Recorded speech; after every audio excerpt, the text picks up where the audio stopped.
მოგესალმებით ჩილოსოფის არხზე. გთხოვთ რომ გამოიწეროთ ჩვენი გვერდი, კომენტარები დაგვიწეროთ, თემები მოგწეროთ, რა თემებზე გინდათ რომ ვისაუბროთ და სხვა სოციალურ ქსელებშიც გამოგვიწეროთ TikTok-ზე, Facebook-ზე, Instagram-ზე. რადგან სწავლა იწყება.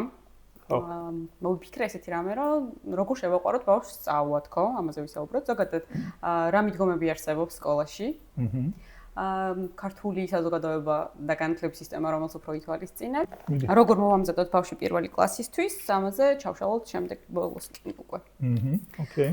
დავიწყოთ იმით, ზოგადად რა მიდგომები არის განათლების სისტემაში. მე მაქვს პირველი ბიჰევიორიზმი.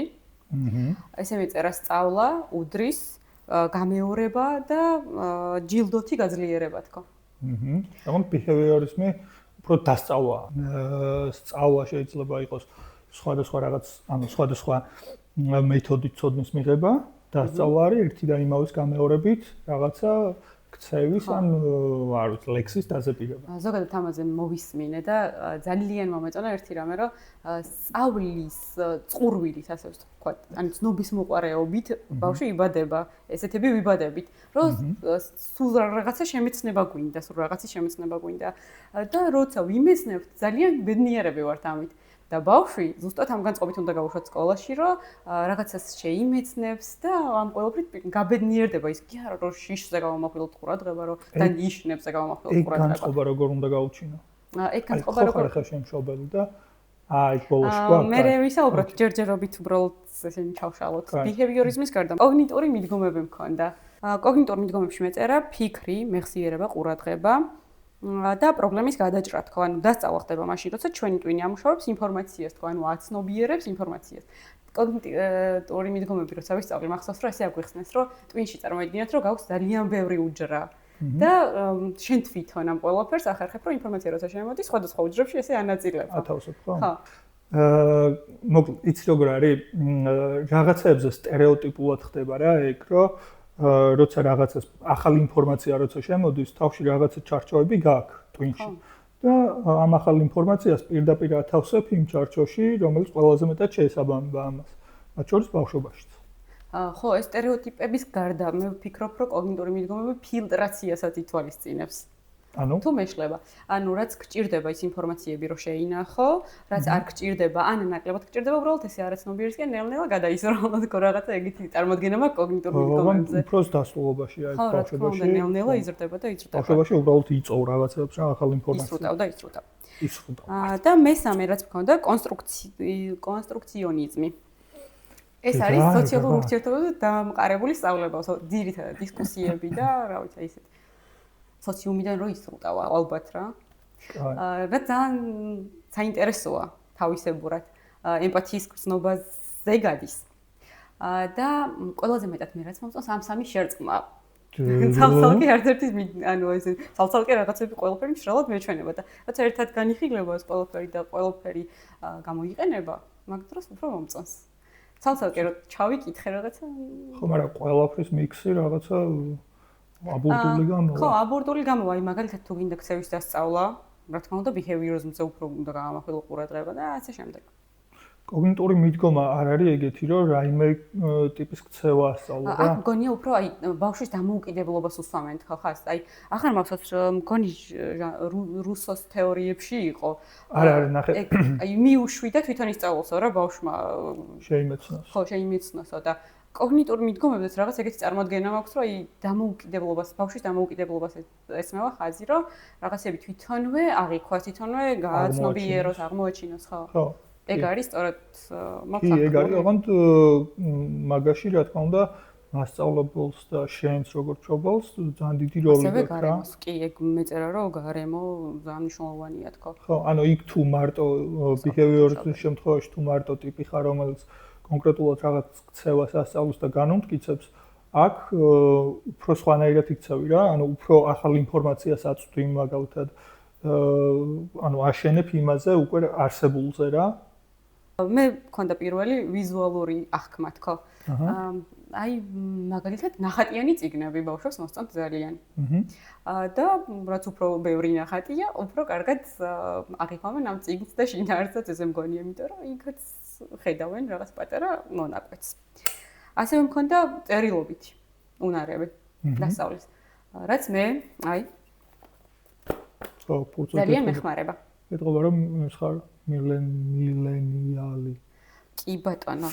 აი, ნახე, მიდი გავიწელ და მე ჩავუღრმავდე. ხო, დამავიწელდა მესამე რაღაცაზე ვფიქრობ. ხო, ზოგადად კიდევ რაც მქონდა, ზოგ ბავშვს აქვს უნარი, რომ ვეფხისტყაოსნის სტროფები ისწავლოს ზეპირად.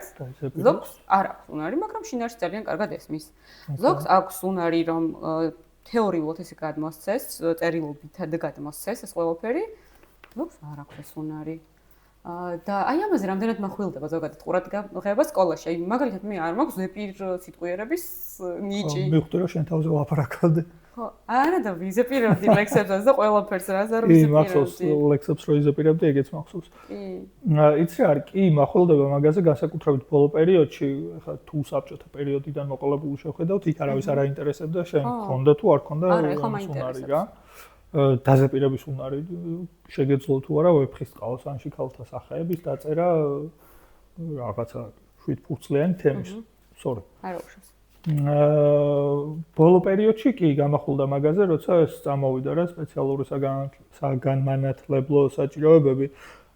უბრალოდ მე არ მგონია რომ მასე გადაჭრით შეიძლება თქვა რომ აი დაზეპირება ცუდია რა, არა ცუდია, იმიტომ რომ არ ვიძახი, უბრალოდ აი მახსოვს რომ ჩვენ გვაძლევდნენ ხოლმე აი 10 სტროფი უნდა ისწავლოთ ზეპირად. თეატრში გაწლოდა. ხო, 2 დღეში. ხო. ვსწავლობდი. მაგრამ ზოგი ბავშვისთვის არის შეუძლებელი. მართლა. კი, ანუ მან უნდა გაითვალისწინო ეგ თორე ის კი არა რომ საერთოდ არ მისცეს საზეპირო. აი მაგალითად დღეს 10-იანს არ დავუწერ, მაგრამ 8-იანს დავუწერ, იმიტომ რომ შინაარსი გადმოსცა კოხტად და ლამაზად. ეხლა აი ჩვენთან სკოლაში რაც ხდება, ძირითადად ყურადღება ექცევა უფრო იმას, რა ძალისხმევას დებ კონკრეტულ რაღაცაში რა. არ ვიცი, გინდა დასწავლაში, გინდა წერაში, ან ნებისმიერ რამეში. და მონეტები რაც გვაქვს, მონეტების სისტემა, ხო? მაგის მიხედვით ხდება ბავშვების წახალისება და ჯილდოება.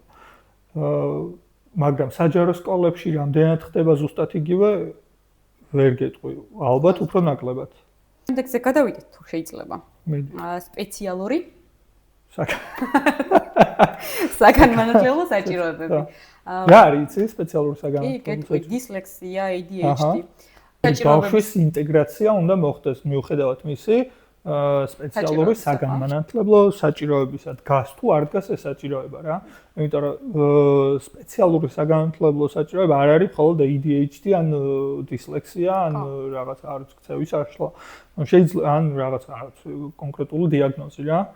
შეიძლება არანაირი დიაგნოზი არ ქონდეს ბავშვს და მაგალითად კონკრეტულ საგანში არ მოწონდეს რა, არებასება, მე არ მიყვარდა ფიზიკა. კი ბატონო. არ მიყვარდა, ხო, არ მიყვარდა ფიზიკა.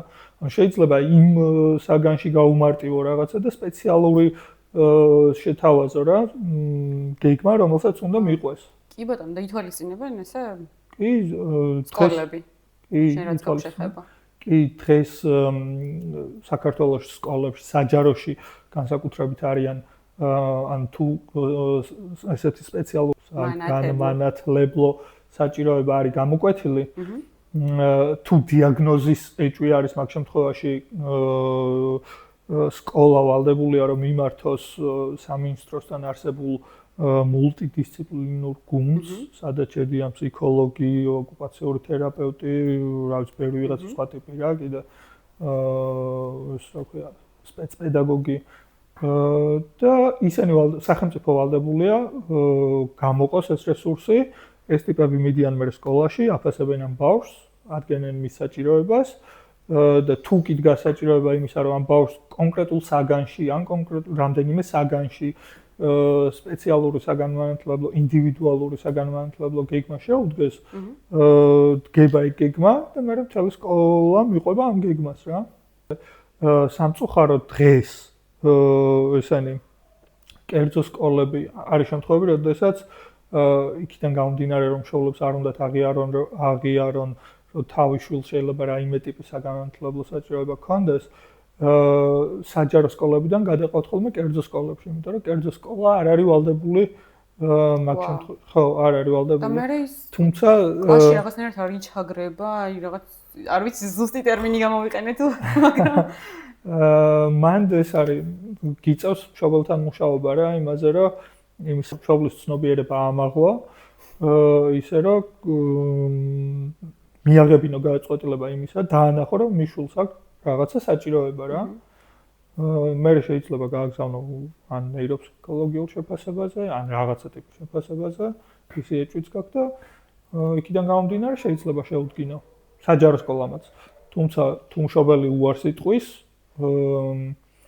მაგ შემთხვევაში უნდა გაგრძელდა შეუულებრივად მუშაობა იმ ბავშვთან, ან ჩვეულებრივად. მაგ შემთხვევაში სამწუხაროდ კანონმდებლობით სკოლა არ არის ვალდებული, რომ მას ქნას მოთხოვოს მშობელს შეფასება რა. მესამე რაც მინდოდა ჩაგვეშალა არის ტემპერამენტი. აჰა. ანუ ინდივიდუალურ განსხვავებებში ვისაუბროთ უშუალოდ ტემპერამენტზე. ტემპერამენტის 4 სახე არსებობს. სოკრატეს მიხედვით მინდოდა კი ნამდვილად. ზოგადად რაც მინდა თავიდან აღვნიშნო, რასაც ჩამოვთვლით ეს რომ ზუსტად აი სანგვინიკი ხარ და მორჩა, ესეთი რამე არ არსებობს. შეიძლება იყოს შერეული ტემპერამენტი. ძირითადად ესე არის. ამიტომაც ესეც ჩარჩოებში არ მოვაქციოთ ეს ყველაფერი. პირველი, აი სანგვინიკი რო ვთქვით, მოდი ვისაუბროთ სანგვინიკი. როგორი ტიპია? თუ იქნება სანგვინიკი ვინმე თქვენს გარშემო, ეხლა რასაც ჩამოვთვლით, უცბად ამოიცნობთ. ჩამოწერილი მაქვს და ამას ჩავიკითხავ, იმიტომ რომ ეს პირად აქტიური, კომუნიკაბელური, სწრაფად ითვისებს, მაგრამ სწრაფადვე შეუძლია მოიბეზროს. და რაც გამახსენდა ამაზე სწრაფად მობეზრებაზე, ალბათ თქო, უცბად ADHD-ს მიაწერენ ვიღაცას სანგვინიკს თქო. ეხლა ამაზე გამაკეთეთ. იმიტომ რომ ძალიან სწრაფია, ერთ რაღაცაზე მობილიზება შეიძლება არ შეეძლოს 3 წუთზე მეტი და ყურადღება გადააქვს თამბობ. ოკეი. კი ბატონო. იმპულსურიც არის. იმპულსურიც არის, ხო, უცბად რაც გამახსენდა, ისინი ჩამოვწერე. ხო. მაგრამ ნუ ეგრევე სანგვინიკ ტიპს რო ADHD მიაწერო, ნამდვილია ეხლა. ხო. ვაფშე არავის არ უნდა მიაწერო. სწრაფია. მართლა. თუ ეს არ გაქვს, დიაგნოზი არ გაქვს ADHD არავის არ მიაწერო. არა, მე ისე აღვნიშნე რომ შეიძლება გავდეს ნიშნა. გავდეს ხო. ჩავშალოთ თუ შემდეგზე გადავიდე. ჩავშალოთ. ჩავშალოთ და ჩავშალოთ. ზოგადად ესეთ ტიპს როგორი მიდგომა სჭირდება გაკვეთილზე. აი, მოდი მაშინ შენ ჯერ ეს მითხარი რა. სანგვინიკი ხო სითხეების მიხედვით არის გამოყოფილი, რომ სანგვინიკს აქვს წამყვანი არის სისხლი. და ჰაერის სტიქიასაც ანიჭებენ ხო? წამყვანი სითხე არის სისხლი, შესაბამისად სისხლი არის ისეთი მოძრავებელი ტიპი და შესაბამისად სანგვინიკი არის ეგეთი ტიპი, რომ ძალიან სულ ჭირდება მოძრაობა. კი ბატონო. ბავშვებშიც ეგეთი ტიპები შეგვედრია აუცილებლად. ხო, ვისთან წამყვანი შეიძლება იყოს ეგ, რომ აი ქაოტურია, სულ რაღაცის კეთება უნდა გაკვეთილზე შეიძლება გეგონოს რომ არ გისმენს, მაგრამ აქ დროს გისმენს თან რა. აი მაგის თქმა მინდოდა რომ ეხა თავიდან რომ მიდიან სკოლაში ხო 30-35 წუთიანი გაკვეთილებია და სანგვინიკი ტიპი შეძლებს რომ 30 წუთი ეს შემთხვევა არა, მაგრამ იჯდეს მერხთან. თუ ეგეთი მიდგომა აღარ არის რა, წასით სკოლაში რომ ესე უნდა იწევს ჩვენ დროს იყო. ესე არა, მაგრამ ხო ჯდომა მოუწევს და ჯერ შეიძლება რამდენად ითვალისწინებს მასწავლებელი, რომ ბავშვი 30 წუთი პირველ ეტაპზე ვერ გაჩერდება და სხვა რაღაც ადგომა შეიძლება მოუნდეს, რა ვიცი, ფანჯრიდან გადახედვა, იმიტომ რომ ინტერესები უცბად გაეფანტოს. ანუ რამდენად ითვალისწინებს სკოლა ამას, რომ ესე ვიღაცა მონოტონურად არ ისაუბროს და ბავშვმა არ მოისმინოს. მე თუ მკითხავ ზედმეტადაც ითვალისწინებს. ეგ არ უნდა გადაიზარდოს იმაში, რომ ჩარჩოები არ ქონდეს რა ბავშვს. ჩარჩოები ნებისმიერ შემთხვევაში ჭირდება. კი, რასაც მე რუტინას ვეძახი ხოლმე და შენ არ მოგწონს. ხო და ეგ ჩარჩო გულისხმობს იმას, რომ შეიძლება ადგეს მისცე მაგის საშუალება, რომ ადგეს და ფანჯრიდან გაიხედოს ან დერეფანში გავიდეს, ან არ ვიცი, რაღაცა გააკეთოს რა. მაგრამ მაგისთვის უნდა გააკეთოს კონკრეტული ქცევა უნდა შეასრულოს. მაგალითად, თუ გარეთ გასვლა უნდა ხელი აიწიოს და გითხრას, რომ თუ შეიძლება გარეთ გავალ. ან თუ რაღაცა კლასში სიარული დაჭირდა, ან წყლისთვის ან არ ვიცი, ნებისმიერი რამე უნდა იკითხოს რა, ეგ, იმიტომ რომ სხვა შემთხვევაში მასწავლებელი კარგავს ავტორიტეტს. და თუ ავტორიტეტი ეკარგება მასწავლებელს, ის ბავშვები უბრალოდ აღარ მოусმენენ რა იმას. შესაბამისად აკადემიური ხარისხი ძალიან დაიწევს. გასაგებია, ანუ ამას მასწავლებელი თავიდანვე უხსნის ბავშვს, რომ შეუძლია დგომა, ბანჯარაში თან დადგომა თუ მაგას გასვლა. ვერ აუხსნის, რომ ჩემი ავტორიტეტი არა, მე სხვა რამის მომინდა. მაგას უხსნის, რომ როგორ უნდა მოიქცეს, რომ ეს ქცევა განახორციელოს, ძალიან კარგი. ანუ გაკვეთილებით ისე არის დაგეგმილი, რომ ესეთი ტიპები, სანგვინიკები, ასე ვთქვათ, არა მხოლოდ, ანუ ბავშვებს ისედაც ძალიან უჭირს, რა. მორგებული. წარმოიდგინე 45 წუთი გაჩერება უფროსებსაც გვიჭირს და ბავშვებს ძალიან მით უმეტეს ძალიან გაუჭირდებათ. ამიტომ აქტივობები შეიძლება გაკვეთილებით შეიძლება ისე იყოს დაგეგმილი, რომ შუაში რაღაცა შესვენება გქონდეთ, გახსოვს ჩვენ რო გვასწავლდა ხოლმე ჩვენ დაწყებითების მასწავლებლები შურა. ვარჯიშებს გვაკეთებინებდა ხოლმე ხანდახან ან ფუტკრები საშოვარზე. ფუტკრების ან ეს კომბოსტოს საფუო კომბოსტოს რო ყურადღება გვეფანტებოდა მაგ დროს ანუ მსგავსი აქტივობები წეს თუნდა ჩართოს იმისთვის რომ ეგ ზუზუმი რაც შეიძლება კლასში იყოს რაღაცნაირად დაიმორჩილოს ხო შემდეგზე გადავიდეთ თუ შეიძლება ეს არის ქოლერიკი ტიპი ქოლერიკზე რაც მეძრა ჩამოთვლი უცბად მანდრა არის წამყვანი ეს ქოლერიკში მოიცადე მონიშნული მაქვს ნაღველი ხო ნაღველი და მიწისტიქია სტიქია სწორად ვეძახი ალბათ მიწისტიქია ქოლერიკი ეს ნიშნავს კაია მიწისტიქია კაი და ცუდი ჩვენ ხო ესე არ ყოფს არ არის ხო რა ყველაფერი კარგიც არის ანუ მშვიდი ტიპია მიწისტიქია კი ენერგიულია ესეც სწრაფია ოღონდ სწრაფად აღგზნებადია რაღაცები სწრაფად აღიზიანებს ან რაღაცები სწრაფად უხარი ანუ ესე ემოციურია ყველაზე სწორი ეს იქნებოდა ლიდერობისაგან მიდრეკილია თქო კიდე ესე მეწერა ქოლერიკზე კი ბატონო და ლიდერობისაკენ მიდრეკილი როა ეს გაკვეთილზე ამის განხილვა საინტერესოა და მე მოგისმენ. სწავლისას მოსწონს დებატები, რა თქმა უნდა, და ემოციური აფეთქებებიც ახასიათებს თქო, ოღონდ მე ითხოვს რომ რაღაცნაირად ემოციები ჩაუმშვიდდეს და ვიღაცამ დაამშვიდოს ალბათ ან რაღაცნაირად აღიარება ჭირდება. ხო,